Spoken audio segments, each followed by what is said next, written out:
2021 में हुआ राजाराम हत्याकांड के मामले में उनके पुत्र लगातार पुलिस ने मुख्य आरोपियों को गिरफ्तार करने और पुलिस से अपनी सुरक्षा की मांग कर रहे हैं। एक प्रेस कॉन्फ्रेंस करते हुए नरेंद्र देव ने आरोप लगाते हुए कहा कि कानपुर के नवाबगंज स्थित एनआरआई सिटी के डायरेक्टर और राकेश तिवारी को पुलिस गिरफ्तार करके जेल नहीं भेज रही, लेकिन उनको सीएम योगी की सरकार पर उन्हें पूरा भरोसा है कि उनको न्याय जरूर मिलेगा। दरअसल 22/12/2021 को राजाराम वर्मा के उनके घर के बाहर गोली मारकर हत्या कर दी गई थी। इसके संबंध में मुकदमा संख्या 2542-021 धारा 302 120B IPS थाना नवाबगंज में पंजीकृत कराया गया था। नरेंद्र देव के अनुसार उनके पिता हत्या एनआरआई सिटी के मैनावती मार्ग स्थित करोड़ों रुपए की बेशकीमत कृषि भूमि के लिए सफेदपोश धन बल राजनीतिक पुलिस वाले व्यक्तियों ने षड्यंत्र रच कर भाड़े में शूटर से कार्रवाई गई थी और तत्कालीन नवाबगंज थाना प्रभारी आशीष द्विवेदी द्वारा बतौर विवेचक सफेदपोश मुख्य षड्यंत्रियों को बचाते हुए 4 व्यक्तियों के विरुद्ध आरोप पत्र न्यायालय में प्रेषित कर दिया गया था।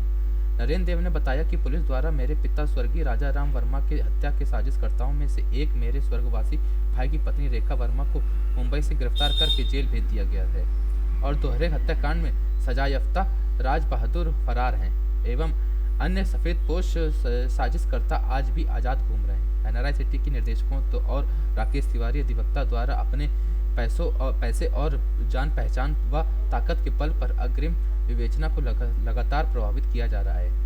मेरे व मेरे परिवार के सुरक्षा को लगातार अनदेखा किया जा रहा है, जबकि पूर्व में राकेश तिवारी अधिवक्ता को पुलिस अधिकारी द्वारा पुलिस गनर भी मुहैया कराया गया था।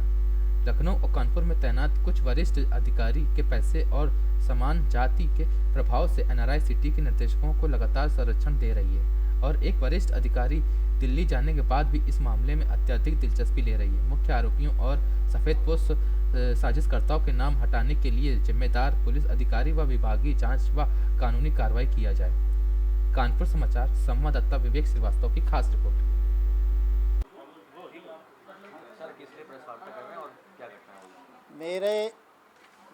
मैं नरेंद्र देव पुत्र स्वर्गीय राजाराम वर्मा निवासी 15 गंगानगर सहकारी आवास समिति नवाबगंज कानपुर। मेरे पिता की हत्या दिनांक 22/12/2021 को कुछ भूमाफियाओं के षड्यंत्र को रच करके भाड़े के शूटर्स बुला करके हत्या कराई गई थी, जिसके संबंध में मैंने मुकदमा अपराध संख्या 254/2021 स्थानीय थाना नवाबगंज कानपुर में दर्ज कराया था। उस पर उसकी विवेचना तत्कालीन विवेचक श्री आशीष कुमार द्विवेदी को मिली थी। उन्होंने उस विवेचना को प्रलोभित होकर के विवेचना सही से नहीं करी थी। नामजद अभियुक्तों को निकाल बाहर किया था और उसके बाद केवल 4 आरोपितों को के विरुद्ध आरोप पत्र माननीय न्यायालय दाखिल किया गया था। उससे मैं संतुष्ट नहीं था, क्योंकि मुख्य षड्यंत्रकारी लोग वो बाहर घूम रहे थे और इसकी वजह से मैंने कई बार पुलिस आयुक्त महोदय से मिल करके इस पर अग्रिम विवेचना की अनुरोध किया गया था, लेकिन किसी ने मेरी नहीं सुनी थी। अखिल कुमार साहब के टाइम में भी मैंने दिया था, उन्होंने थोड़ा सा इंटरेस्ट लिया, लेकिन उसके बाद वो भी ठंडे बस्ते में रह गई थी, नहीं हुई। अभी अपने वर्तमान पुलिस आयुक्त महोदय आए तो इनसे मैं मिलने के बाद इन्होंने मेरी पूरी बात सुनी और उस पर उन्होंने संयुक्त पुलिस आयुक्त महोदय से जांच करा करके उसकी प्रचलित अग्रिम विवेचना के आदेश किए और उस पर अग्रिम विवेचना प्रचलित हुई। जब से अग्रिम विवेचना प्रचलित हुई है, उसमें एनआरआई सिटी के लोग और उनके विधिक सलाहकार राकेश तिवारी वगैरह लोग उठाए गए।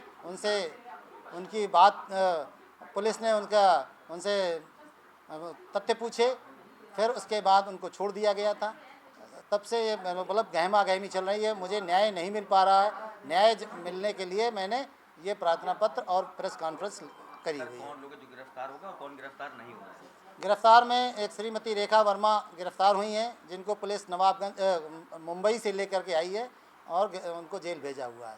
और राकेश तिवारी और राज बहादुर, अभी इनकी गिरफ्तारी होनी है। एनआरआई सिटी के लोगों की भी गिरफ्तारी होनी बाकी है। आगे आप क्या करेंगे? आगे हम जाएंगे, अगर हमें यहाँ से न्याय बाबा की सरकार है, न्याय मिलने की मेरी को उम्मीद है। इन केस अगर न्याय नहीं मिला तो मैं बाबा के दरबार में जा कर के अपने अनुरोध विनय वहाँ रखूँगा, जा कर के बाबा को सुनाऊँगा, जा कर के और बाबा से कहूँगा कि मेरे को न्याय मिलना चाहिए। पुलिस प्रोटेक्शन की मांग करी थी आप? पुलिस प्रोटेक्शन की मांग मैंने करी थी फरवरी के फर्स्ट वीक में, आज तक मुझे वो नहीं मिल पाई है। आगे उसके बारे में मैंने 2-3 बार अपने वर्तमान पुलिस आयुक्त महोदय से कहा भी है, वो आश्वासन देते हैं लेकिन अभी तक मिली नहीं है। नकाबपोश जो आप बता रहे हैं, सफेद नकाबपोश, ये कौन व्यक्ति हैं, कितने लोग? हमने नाम लिया तो NRI सिटी के लोग और राकेश तिवारी भी है।